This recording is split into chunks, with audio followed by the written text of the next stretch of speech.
Thank you very much, Kuya Ben. I'll present the case of FSSI.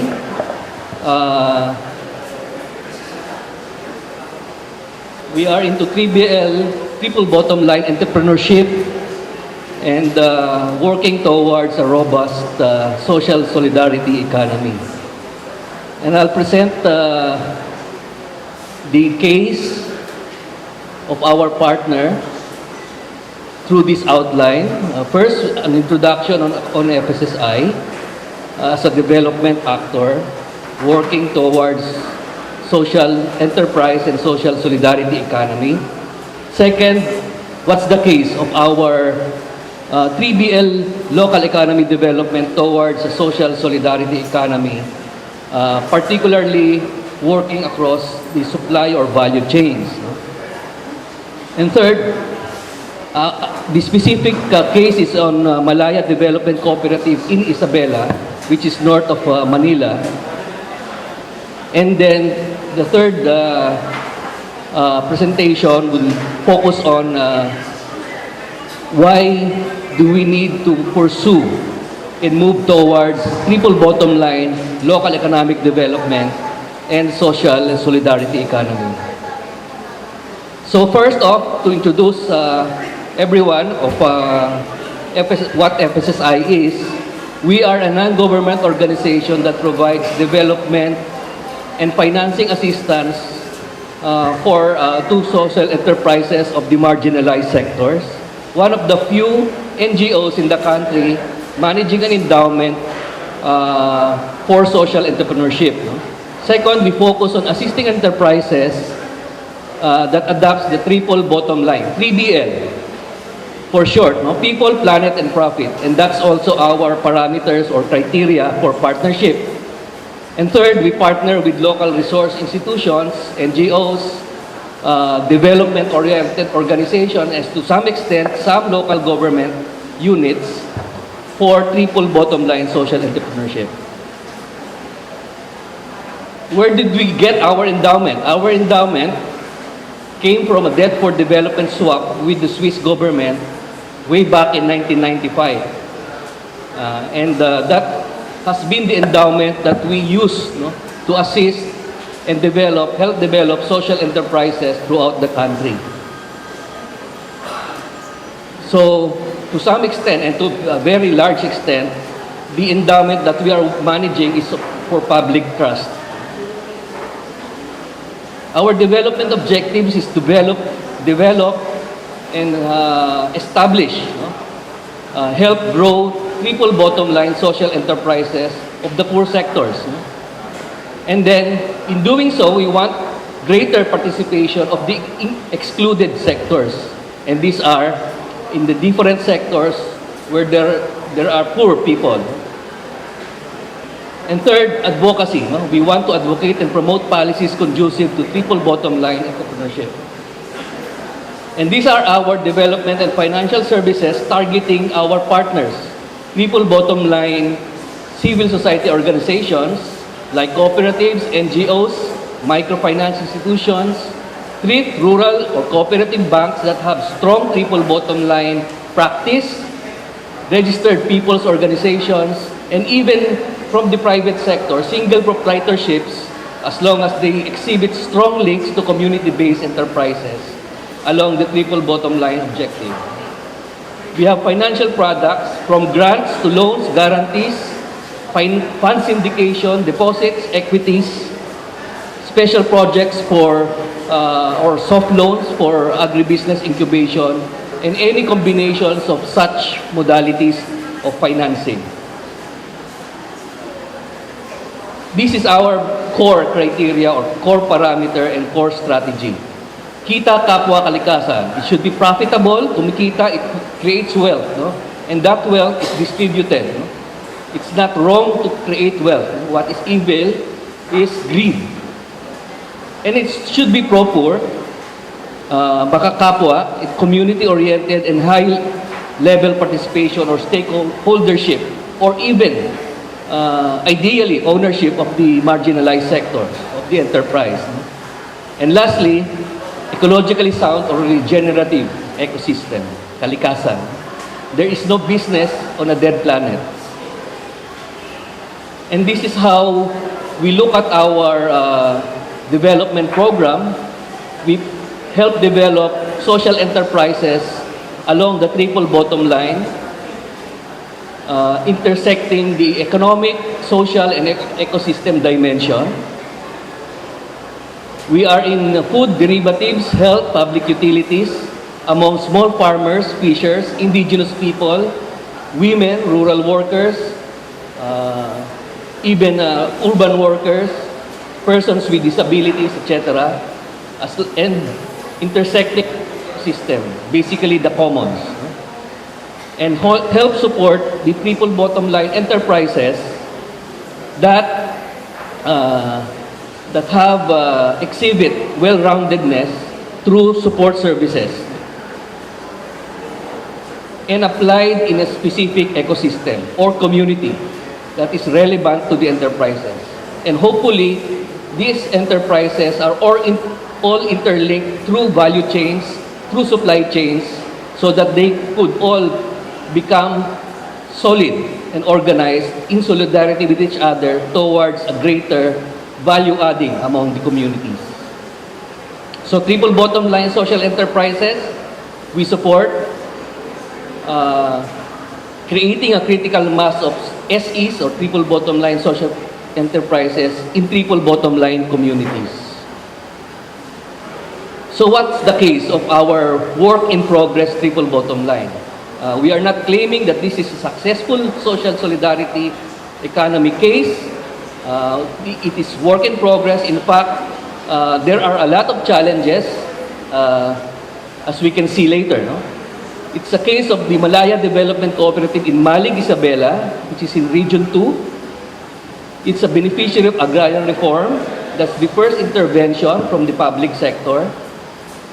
It was into traditional crop production in an economy dominated by large enterprises. One of the largest feed mills in Asia is located in Isabela. It is a disaster-prone region. Malaya Development Cooperative started as our grant partner. Tinamaan sila ng bagyo noong 2010, and we provided a disaster rehab grant in 2010. It also became an opportunity for them to practice a triple bottom line crop production, rice and corn production, dahil dati traditional agriculture yung ginagamit nila. No?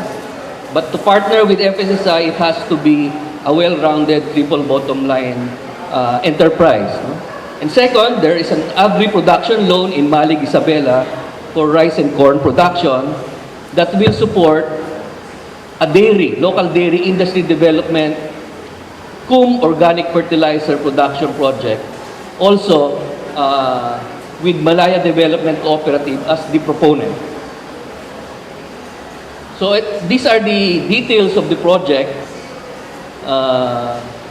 expounding on the local dairy industry development. And I think this is the intervention that catapulted this cooperative into the social enterprise realm towards a greater community value adding through linkage with like-minded enterprises and like-minded organizations.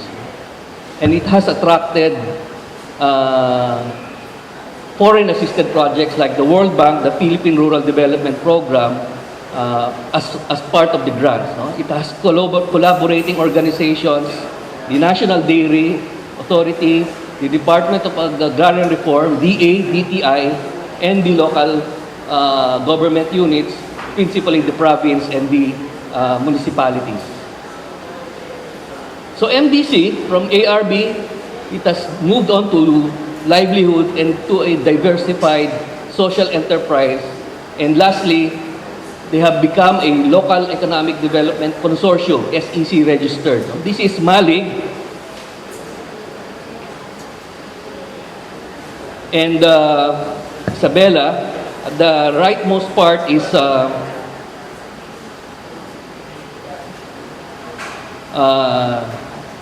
Northern Sierra Madre. We had the project here. The water coming from here feeds into the headwaters needed for irrigation of the lowland Malig Plains. No? That's the ecosystem. Malaya Development Cooperative is a cooperative of 1,289 farmers.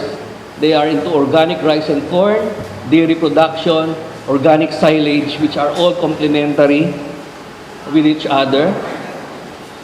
We have coordinated with our microfinance partner, ASEC, also servicing the whole of Isabela. MDC has partnered with government, DA, NDA, as a grant partner with counterparts from them for the startup dairy, initial herds of cows that produce milk. And the project, the Forest Protection Project with the Foundation for the Philippine Environment, Philippine Tropical Forest, and the Peace and Equity Foundation, all are endowments. We have a project here, a grant from the European Union for the forest protection that will protect the watershed and the forest that services all the plains of Isabela, particularly the rice and corn producing areas. We also have another partner that is a leading fertilizer, organic fertilizer producer, which is the Kapatagan Multipurpose Cooperative. It lends technology of organic fertilizer production to the cooperative and all the services, the supply needs of the organic fertilizer production needs of the different organic practitioners in the province and even other regions. So that's the convergence area, we call it. And our partners, led by Malaya and all the other partners here, have been registered into a SEC registered social enterprise consortium, province-wide, Isabela. And because of our initial success in terms of partnership with MDC, the other municipalities have followed suit. Quirino, Quezon, and all the other municipalities around the convergence area have become our partners. This is the supply chain and the enablers of each of the chain. So we have the DAR providing the pasture, land, corn production silage, FSSI also providing financial assistance and grant assistance to MDC, DTI helping them in the milk processing facility, including the local government. Malaya has been in the papers lately, the business page, with Governor D and World Bank supporting the milk processing facility and the plant. World Bank supporting it. There is now a farm-to-market road that is beside the plant, and it's about 50% finished. And our financial engagement with them is into organizing the household dairy farming clusters under the umbrella of MDC. And now we have a blueprint for the community or the province-wide social enterprise network led by MDC and also other stakeholders to produce and to multiply the whole chain across the influence area of the convergence. This is one of the units where there are now cows, milk-producing cows. And from a livelihood, agrarian reform beneficiary mode, Malaya has become a leading social innovator and business innovator for sustainable poverty reduction. Not yet in a commercial scale, but at least they are moving away from poverty in a manner that we see sustainable in the future. Now, if they graduate from a livelihood mode to a sustainable poverty reduction mode towards social entrepreneurship and commercial operations, we see greater multiplier effect for Malaya Development Cooperative. Dati, nagtatanim lang sila, may production. Ngayon, meron silang dairy products. They have agricultural farm supplies. They are into organic fertilizer. They have services like rice production loan, microfinance, salary loan, small business loan, rice and palay trading, which is their main livelihood earlier, and tractor services. Of course, there are challenges. No? Last week, tinamaan ng Lando, yung Typhoon Lando, yung mga farmers nito, and we are still assessing the impact. No? And kailangan to continue with the sustainable social entrepreneurship and solidarity economy mode, we have to have extend customized financial assistance like restructuring or grace periods and insurance, no? Dahil tinamaan na sila ng bagyo at yung mga baka nila are in a stage na non-productive sila sa dairy, no? So you really need a customized thread of financial services and technical assistance so that mahaba ang pisik, no? At they could recover, no, from the different challenges, no? Like yung long gestation of the project, and of course disasters. No? So ano yung lessons, no? And why are we pursuing triple bottom line led towards social and solidarity economy? And there are three basic reasons out of the case. No? Una, poverty. No? We know the poverty situation in the country, and we know there is a global fight for poverty, the Sustainable Development Goals by 2030. No? And the needed action is more profound poverty reduction interventions. Second, the enterprise ecosystem is dominated by the large. Dominated, no? It's not bad, but it's something that is very little, no? Very little leeway for the small to become a competitor. No? So we need to promote a robust MSME and SE as a pathway to social solidarity economy for poverty reduction and inclusive growth. Third, the policy environment in MSMEs is not that favorable. So we need to push for a favorable policy environment for the MSMEs and social enterprises. So this is the structure of the Philippine economy. 1 out of 4 Filipinos are poor, and this is practically unchanged since 2006, 2009, and 2012, no? Officially, no? By NSO. And where are the poor? They are in the 77% of them are found in rural areas. Initiative globally, the UN in 2015, just 2 months ago, through the Sustainable Development Goals, dapat triple bottom line yung ating SDGs, no? Plus 2 key cornerstones like partnership and peace, 5 bottom lines towards 17 goals by 2030. And one of them is eradication of poverty. Not just reduction, but that there are several pathways to poverty, but the chosen pathway, the one we focus on at FSSI is to the enterprise participation of the poor in the economy, no? From poverty to prosperity. And this is the situation of the enterprise sector in the Philippines. 91.6% are micro. Include the 8%, the small, that's practically 99%. Small and micro. And very, very little, very few medium enterprises. But despite that, it's still the large that dominate, no? These are the typical 91% of the enterprises, which are micro enterprises. And these are the typical micro enterprises of the poor, no? Come and go, lulubog lilitaw, they earn, but sometimes, most of the time, they don't, no? And it's not sustainable, it's not community-led, most of them are individual or even household-led at the most, no?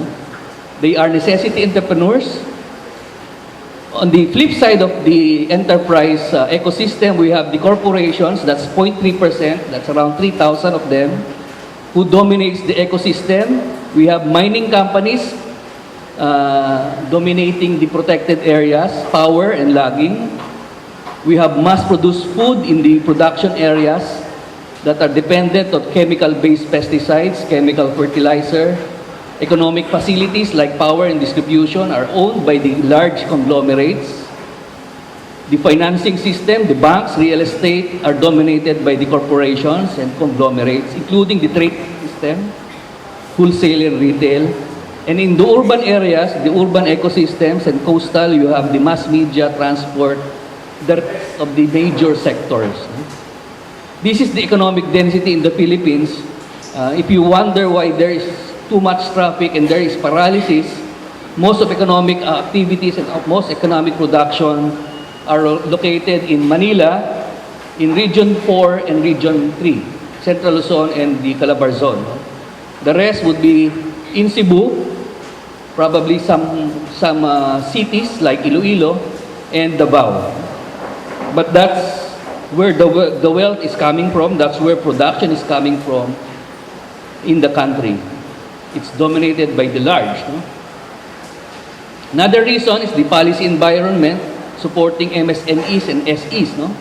The policy environment has failed to sustainably reduce poverty through its MSME policy and programs. No? Microfinance, which has been a in-thing 20 years ago and hence has contributed to poverty alleviation. But studies show that only 3% of microcredit beneficiaries graduate from necessity entrepreneurs to near small or small enterprise regular businesses. Maliit masyado yung 3%. If we go by a pure microfinance intervention, it will take us 800 years to even makalahati lang ang poverty incidence ng Pilipinas. The poor are still treated as clients or transactional recipients of services, not as participants in their own poverty reduction. Second, policies, laws, and issuances governing MSMEs have not adequately served the MSME sector and the marginalized sectors. The missing middle is still missing. The country's industry has changed for the past decade despite the Magna Carta for MSMEs. And the Bambi and Agri-laws, nasabi na kanina ni Mayor June kanina, enforcement have been problematic. Intended goals have failed miserably. The banks are more than willing to pay the penalty than comply with the agri-laws, than lend to farmers. In July 2014, this is the headline, only 27 billion out of the target 178 billion have been dedicated to agri loans. And it's below the law's mandate. That's only 15%. Now, the call for solidarity action is for a robust 3BL SE and SSE to address poverty dominance of the large enterprises and conglomerates and address the policy bias. So we need to demonstrate that we reduce poverty in areas where we can converge successfully and where the dominance of large enterprises and conglomerates can be moderated by enabling small enterprises to become formidable enough through convergence. And of course, continuous policy reform. So pathways to poverty is to move from necessity entrepreneurship to opportunity entrepreneurship towards, we think, the 3BL social enterprises is the way to go, enabled by development NGOs, civil society, and also linked with the corporate social responsibility or social business sector to access bigger markets towards a triple bottom line practice. And we hope that 3BL social enterprises become our missing middle so that they can become critical in the future.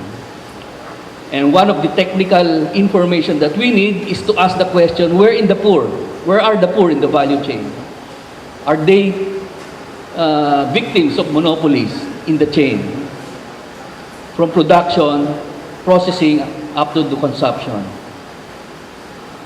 So SSE, 3BL-led, this is how we define it at FSSI. Social solidarity economy is formed when a significant number of the organized poor and marginalized through their multiple bottom line social enterprises meaningfully participate in or even take the helm of production, distribution, and consumption of goods and services. They take the helm or even own. They have relevant ownership in the economy. The whole economic cycle from production, distribution, and consumption of goods and services in communities in a sustainable manner. So towards a robust 3BL and SSE, SE is to cooperate along the economic chain, industry and value and supply chain so that they grow into an economic force formidable enough to negotiate, explore fair trade tie-ups, and compete healthily and ethically with the large enterprises and conglomerates. So, ito yung vision. We have an ecosystem that respects the ecological and land use zones where social enterprises are into protection and conservation. They are into sustainable organic agriculture. They have stakes in power and utilities, in small infra. And we have strong national cooperatives, umbrella organizations or consortiums that are poised to access the people, private, and public partnership. So yun po yung case ng FSSI. Thank you.